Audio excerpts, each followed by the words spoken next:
with this particular book, with the life, you know, the two brothers are very, very similar but very, very different. There's a big loyalty there. There's always a lot of loyalty in my books. This book's deal with the loyalty of two brothers, but the betrayal that can happen in a family. And I don't want to say too much, like, give the plot away. But I think that when when a friend betrays you, it's awful, it's terrible. But when a close family member betrays you, it's absolutely devastating.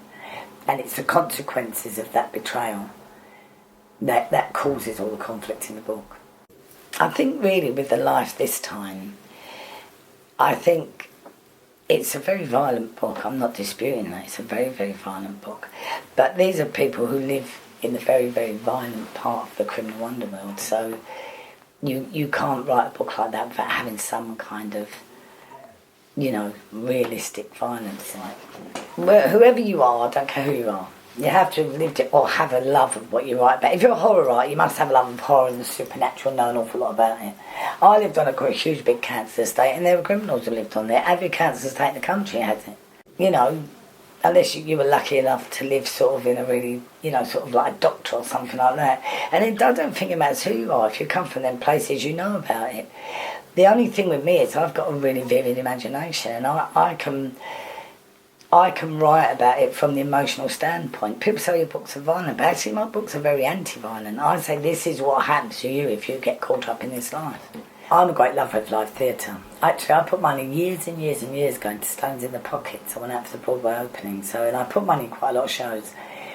I was very worried about Stratford closing, with all the budget cuts and everything, the Arts Council.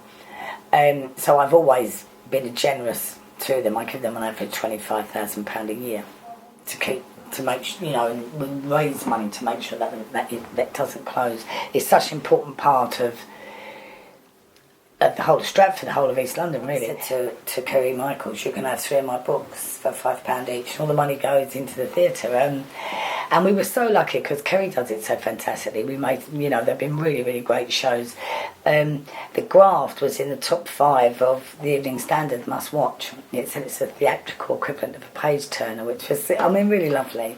Now with the 20th anniversary of Dangerous Lady, we're putting on DL, and I was at the first day rehearsals last week, and it is fantastic. They're doing a great job. I think Towie's a lovely little soap opera. A lot of people like it, One of my friends works at a shop in Brentwood. I've got no problem with anything like that. I think it's a generational thing. A lot of people want, a lot of young people to watch that. I think it's better than Geordie Shore. I never dwell on the past. So many people dwell on the past and what would you do and this, and I don't. I've never done that. My attitude is you just happen to get over it and get on with it, and that's I think comes across in my books. It's happen, get on with it, get over it. The only difference in my books is people like their revenge.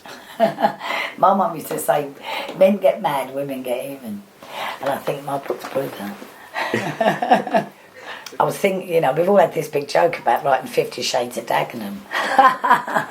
Do you know what I mean? But sort of thing, I read everything that comes out. I love reading. People should read what they want to read, and I don't think we should ever be in a position to question what other people are reading, unless it's sort of like really something terrible, against the law, illegal or something, like really scummy.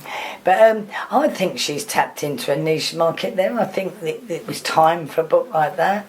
I've got to be honest, I think a lot of older women read it to look like they're still in the game, do you know what I mean? But I've got to be honest with you, I didn't like Christian, he didn't do it for me, and I think it's a good job he's a billionaire, because I don't think he'd have got laid otherwise. But he reminded me of Fraser's brother, Niles. I don't know why, nobody's swimmer's body, but he didn't do it for me. But that doesn't stop me seeing that a lot of people, especially younger women.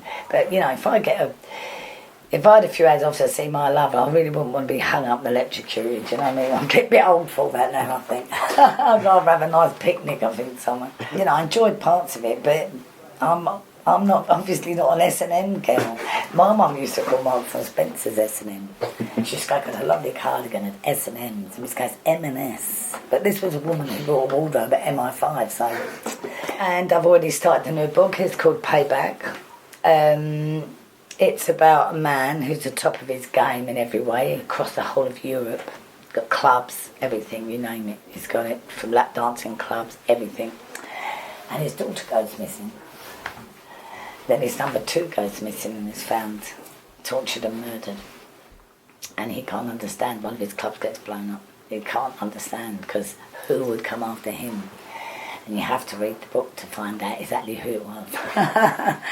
You know, but it's a payback one this time. It's a really big revenge one. And it's about, you know, something that you can do in the past that means nothing to you, but means a lot to somebody else. And how your actions can affect someone else even though you didn't realise it at the time.